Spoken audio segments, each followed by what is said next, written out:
Welcome back, everybody. Today we're discussing how some people are just straight up wrong about the PlayStation VR 2. While this headset isn't publicly available just yet, there are still plenty of misconceptions that we can debunk right now. So if you're currently sitting on some strong PSVR 2 opinions, there's a good chance they're about to be validated or completely debunked. Now I am of course Mateo311 and this is your channel for everything VR related. Like normal, I've included links and timestamps if you want to skip ahead, but before we jump in, this video is brought to you by my sponsor Kiwi Design. They currently make my favorite Quest 2 Elite strap, which comes in multiple different versions. You can add an extra battery pack, high quality headphones, or even both. They also have other products like Valve Index style hand straps, and they just introduced a brand new RGB stand. Your controllers and headset magnetically connect. There's a charging indicator so you'll know when your headset's ready to go. And there's plenty of different RGB color options available. There's a link to Kiwi Design down in the description. And don't forget to use discount code Mateo311 for 5% off and to help support this channel. Okay, so we need to start things off by mentioning the fact that there is just no bias here. I'm not some PlayStation fanboy. I absolutely love PCVR. I acknowledge the huge contribution that the Quest 2 has made to the VR industry,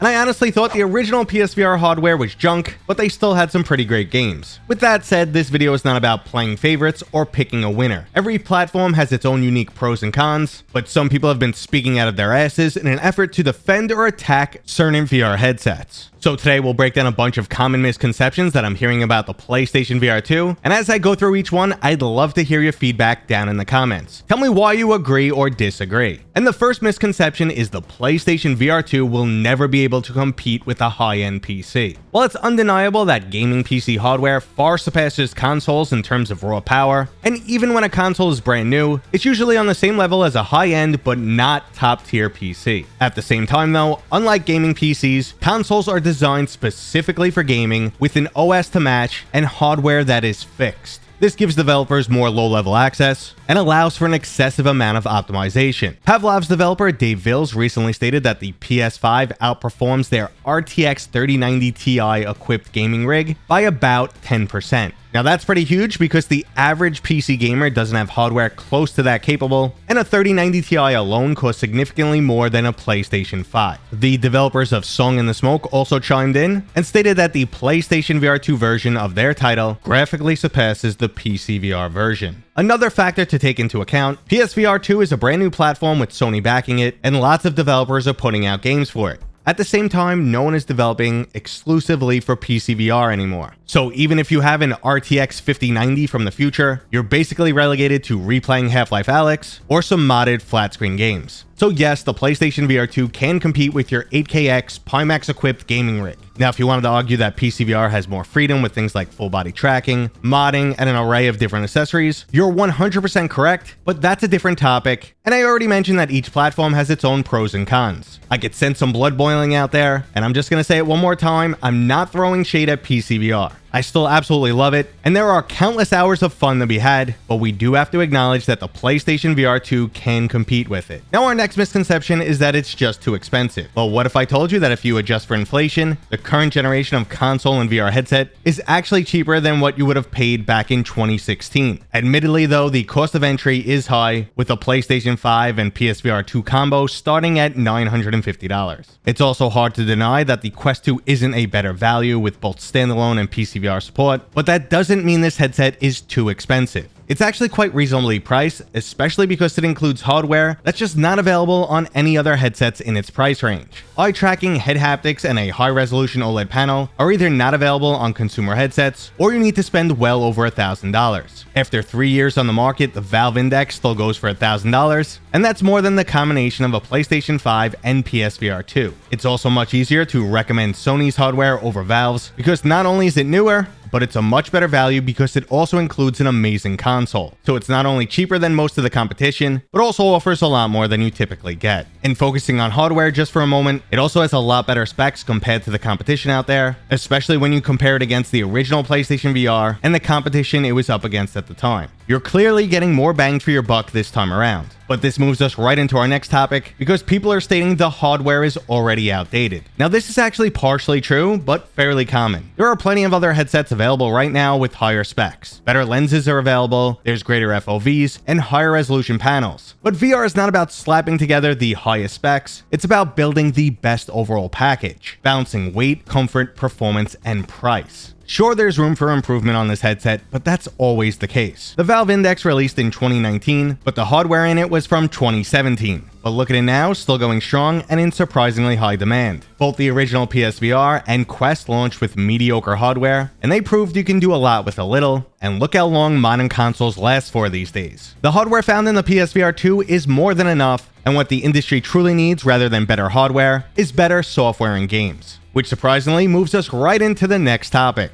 Another argument that I'm constantly hearing is how games releasing on the PSVR 2 will just be demos. Now, I'm not going to just take Sony at their word, but they've made statements that the days of VR demos are done, and they plan to bring the quality of VR games much closer in line with flat-screen titles. Currently, we have at least 2 AAA quality VR games coming to the PlayStation VR 2, and this includes Gran Turismo 7 and Resident Evil Village. Both are extremely loved titles, and by all accounts, their VR versions are absolutely excellent. The verdict is still out for other games made exclusively for VR, like Horizon Call of the Mountain and Firewall Ultra, but both look promising. The original Firewall game was extremely well received, and Sony acquired Firesprite, the team behind the amazing VR title The Persistence, and used them to help development on Horizon Call of the Mountain, so I have some really high hopes here. Also, if you're looking at the launch lineup for the PlayStation VR 2 and saying these are all crap games, then you are directly spitting in the face of the VR industry. We're getting enhanced versions of some of the best games that already exist. So in other words, we're getting the best, only better. If that isn't enough for people, then VR just isn't for them. Now, our next topic isn't really a misconception, but definitely worth mentioning.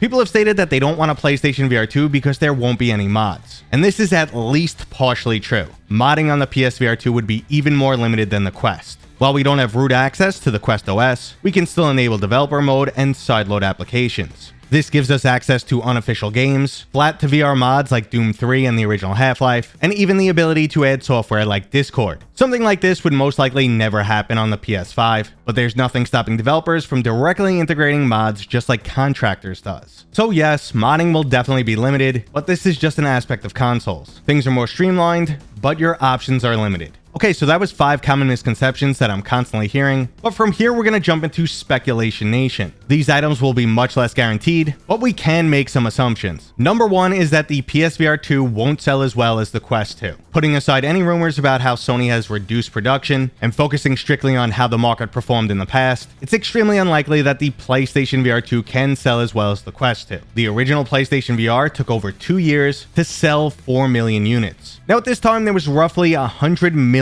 PlayStation 4s in the hands of gamers, so a little over 4% of PlayStation 4 owners actually picked up this new hardware. Now currently there's only roughly 30 million PlayStation 5 owners. This is less than half of the PS4s that were out there when the original PlayStation VR went on sale. So to compete with the Quest 2, the PlayStation VR 2 is going to have to sell roughly 10 times better than the original did. And like I said, that's pretty unlikely. But again, we're in speculation turf and we'll just wait and see what happens. Just like the next topic, how the PlayStation VR 2 will never work on a PC. I hear so many mixed things back and forth on this topic, but one of the developers for the original PlayStation VR PC application stated that they doubt it would ever work for the PlayStation VR 2. There's 2 main reasons. Number 1, the video signal is encrypted. If you plug the original PlayStation VR into a PC, your PC saw it as an additional monitor. That is not the case now, as everything is going through one USB-C cable. So even if developers somehow manage to break this encryption, the second issue remains the tracking. There's no form of CPU inside the headset itself. All the sensor decoding and interpretation is done by the PlayStation 5. Unlike how the Quest operates when it's attached to a PC, as it does all the tracking information internally and then just sends information back and forth to the computer. Well, someone would basically have to re-engineer a tracking support application for the PC to emulate what the PlayStation 5 does. Now, I'm never one to say things are impossible, nor do I underestimate the ingenuity of developers,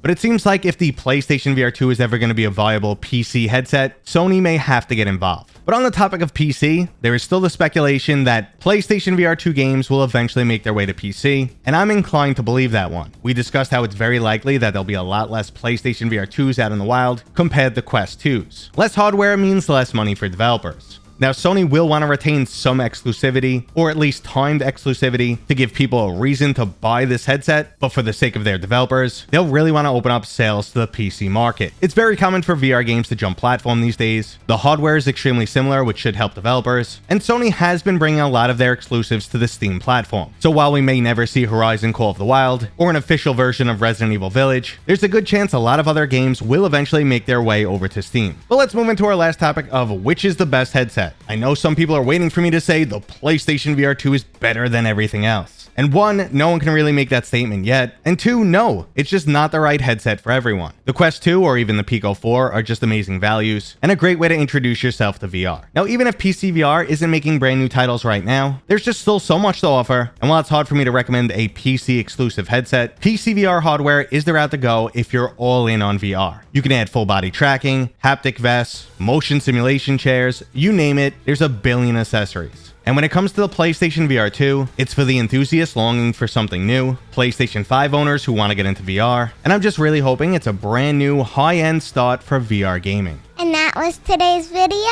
brought to you by my dad, Mateo311. If you enjoyed it, please go ahead and give it a thumbs up. And if you're new here, Consider subscribing. consider subscribing. Consider subscribing. Consider subscribing. Consider subscribing. Consider subscribing.